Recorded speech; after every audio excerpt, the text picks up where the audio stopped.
drive a Mercedes 2007 through approximately 12, maybe 13.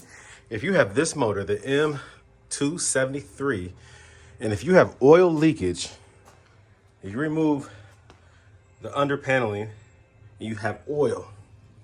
If in your driveway, if you have oil dripping, 99% of the time, it's because of your oil cooler. This thing right here always leaks. This is from the top view. This is what your motor looks like. This is also the M272, the V6. This oil cooler is prone to leak. It's also prone to mix coolant and oil. If you have coolant and oil in your overflow reservoir, your coolant reservoir, more than likely that gasket has gone bad. You have coolant and oil that flows through the oil cooler. This is what it looks like from underneath. I'm gonna try to zoom in so you can see the oil that is dripping. Can you see it? Up there, there you go. See if you can see that. It's hard to see, but that's the bottom of the oil cooler right there. It's real wet, and you don't want that wet.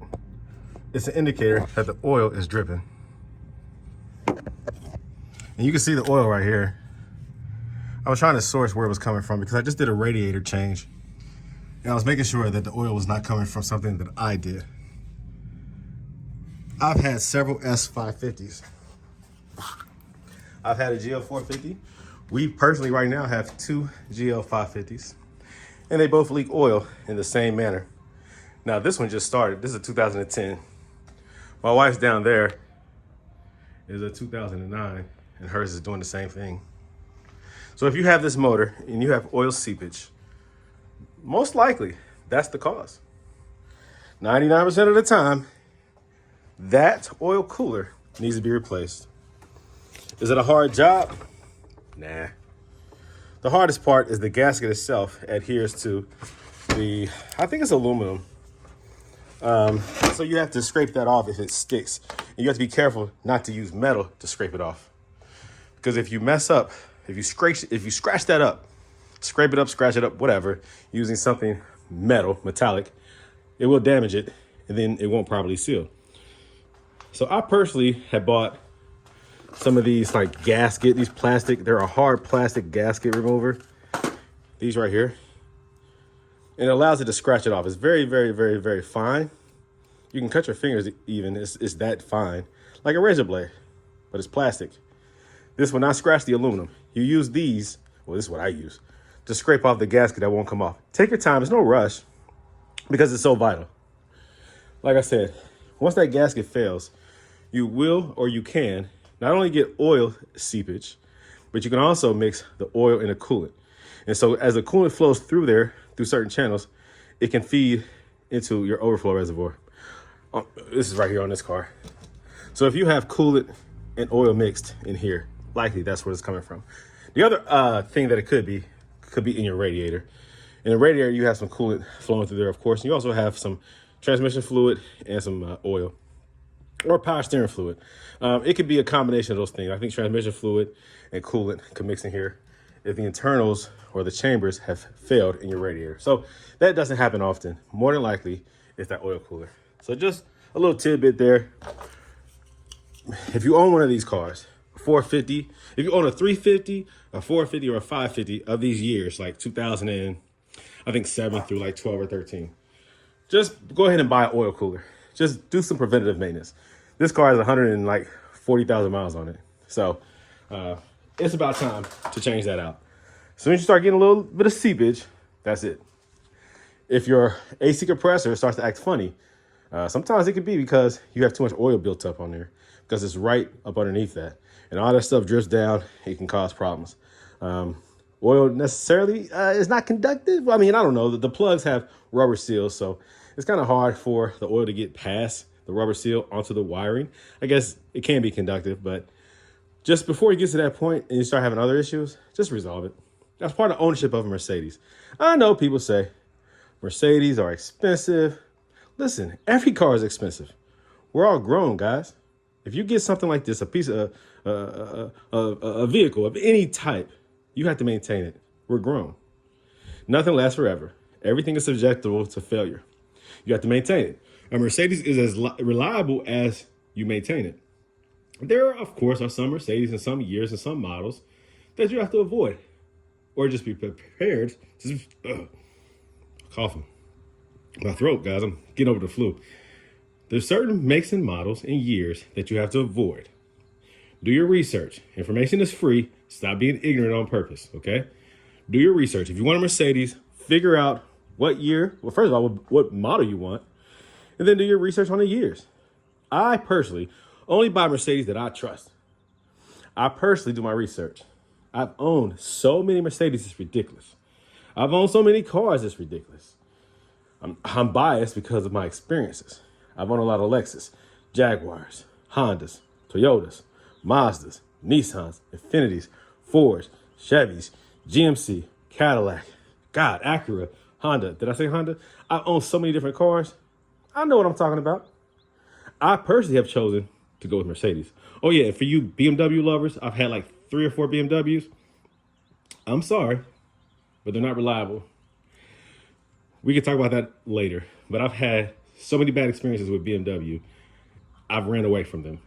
Audi actually makes a good car, but I've had so many problems out of them too. Run away from them. Audi, BMW, buy them. Lease them. When they approach that 100,000 miles, get rid of them. Great cars when they're new. Get rid of them when you get 100,000 miles on them. But Mercedes, you can keep pushing these. Like I said, this has 140. And the highest mileage Mercedes I've ever owned is like 240,000 miles.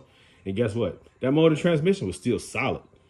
It was a little raggedy on the inside because the person didn't take care of it. But it was solid.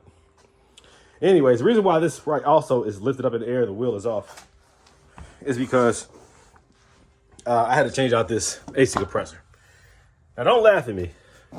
This is the, I said AC compressor, I mean air compressor. I'm sorry. This air compressor controls the suspension. I just popped a new one in there. Reason being, of course, is because it had a leak, had a crack in it. And me being as silly as I am, I put this plastic harder stuff on there the other day to buy me some time because I had to wait for the new pump to arrive. It worked temporarily, and then it came through, it busted through. Because I started driving it too soon before it really hardened. This is a 2-part plastic glue or adhesive, whatever you want to call it, by 3M. It becomes as hard as crap. It's crazy. But you gotta give it like 24 hours to get to its hardest ability. Like, it's really solid. It's crazy. Anyways, I did that because these develop hairline cracks. It's just what it is. This is a plastic housing, and over time, as it starts to wear out, it will develop a little pinhole and a little crack. And so that's what happened. So when I started noticing that the suspension was not lifting up all the way in the front, and it was saying that the air compressor is overheating or cooling down, that's what it says, air compressor cooling down, that told me right there I had a problem. And once I pulled everything out and looked up under here, I sprayed it with some soapy water. It was shooting out, and it revealed that that is a crack, and I had to replace it. Same thing happened with my wife's 2009 or 2008, whatever year that is, the GL550 down there. Same thing happened there. So it's just what it is. But guess what? That's an easy fix. $200 if you buy it online. If you go through Mercedes, it's $700. Bump that. There's a lot of these out there aftermarket. Just be careful which one you buy. But these are easy to fix and maintain. I love the GL550.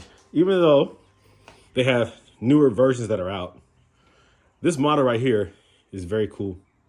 Now, I will not drive a 450 because that motor has like tensioner issues or something, timing chain tensioners. Like, these motors, you got to take care of them. The V8 is more reliable than the V6. If you have a 350, be careful. Just take care of it. Regular oil changes. If you start getting some ticking, if you start getting some leaks, take care of it as soon as possible. The 350, the 450, those are more problematic than the 550. All right, it's just what it is. They made it more heavy duty, and the build quality is better. Most of these S550s that you see out there, 07 through 13, the motors, or through 12, the motors are still good. I think 13 they introduced the twin turbo. But these motors are very reliable. anytime you see a 550, I don't care if it's an S-Class, a GL, an E550, they cost more. Why? Because they're more reliable and they're more powerful. These are good motors. These are good trucks. Take care of it. 2010 GL 550. All right. So I just want to give you that little bit of a heads up regarding the oil cooler. So I'm going to order that today because that oil cooler right there is pissing me off because it's leaving oil in the driveway. Can't have that, guys. Can't have that. So recently with this, I've done a brake change all the way around, brake pads. The rotors were still good. I've done a new radiator. And what else did I do? Well, I did the air compressor. Let's see, radiator. Oh yeah, the oil change. That's it. It's crazy that after I did the oil change, it started leaking. I think I drained all that old crap out of there, put some new fluid in there, some new oil. And I guess it was enough for it to start seeping through. As oil ages, I guess, the viscosity, it breaks down on a molecular level and it becomes thicker. Sometimes when you do an oil change, sometimes the leaks, start to become manifest. Same thing with transmission fluid. Sometimes when you do a transmission fluid flush, they always recommend to do a new seal because that old fluid, it tends to create enough gunk where even though the gaskets and seals are breaking down, there's enough mess in there for it to not leak. But as soon as you put some thinner viscosity, some fresh oil in there, it'll start to leak. Happens with transmission fluid, happens with motor oil. I use Mobile 0W40, I think. Mobile 1. That's the European, full synthetic. And that's what I use on all my vehicles, all of them, year round. So that's what it is, guys. If you have any questions, let me know. I just want to give you guys a little heads up, something to look out for. You start getting that oil, start looking at the source. You have to get up underneath and start, shining some light in there and seeing what it is. All right. Now let me finish up this job. Like I said, I'm just getting over the flu. So, but I got work to do. I can't stop working. I can't stop working. Can't stop, won't stop. Got to do what I got to do. Go to Autoworks. Oh yeah, by the way, I do have a 2003, I think, SL55 that just got delivered from Georgia. So that's a coilover conversion that is waiting for me. It just got delivered today. So I can't stop. I'll take maybe a break just to feel better, take care of myself. You got to take care of yourself. I have family dependent on me. Take care of yourself. Don't be so consumed with money and working that you neglect your body, because health is wealth. All right. It's only one of you. So take care of yourself, but definitely stay busy, guys. Do what you got to do to get through. This is a crazy world we live in. Crazy times. Financially, there's a lot going on regarding war, just all over the world. Crazy stuff going on. So be aware of that. Take care of yourself and also be positive. All right. When people have questions regarding these Mercedes and things of that nature, be nice. There's enough hate in this world. There's people who are really stressed out, who are really going through a lot of stuff. Right. Financially, economically, there's a lot of people that's struggling. And when I show you these vehicles, I'm not bragging. I'm simply telling you, I'm reaching out to those who are in the same, have the same hobby as me, the same interest as me, the same niche as me. And I want to reach out to those who own these type of vehicles and give you practical suggestions on how to save money and how to, maintain them yourself and not be dependent on Mercedes, the dealership, or these expensive European shops. You see, they will take advantage of you. I'm here to give you free information to help you so that you can save some money and release some of the financial stress that comes along with ownership of these Mercedes. So my coilover conversions and things of that nature that I recommend, guess what? It saves you a lot of stress, saves you a lot of money. That's what I'm all about. Making the world a better place. Let's make Mercedes ownership a better place. All right. Brandon Green, owner of Go to Autoworks. I'm out. Stay in touch. If you need anything, let me know. I'm always here. Area code 513-967-8079. Go to my website, www.goelementautoworks.com. I am the owner, Brandon Green. I'm out.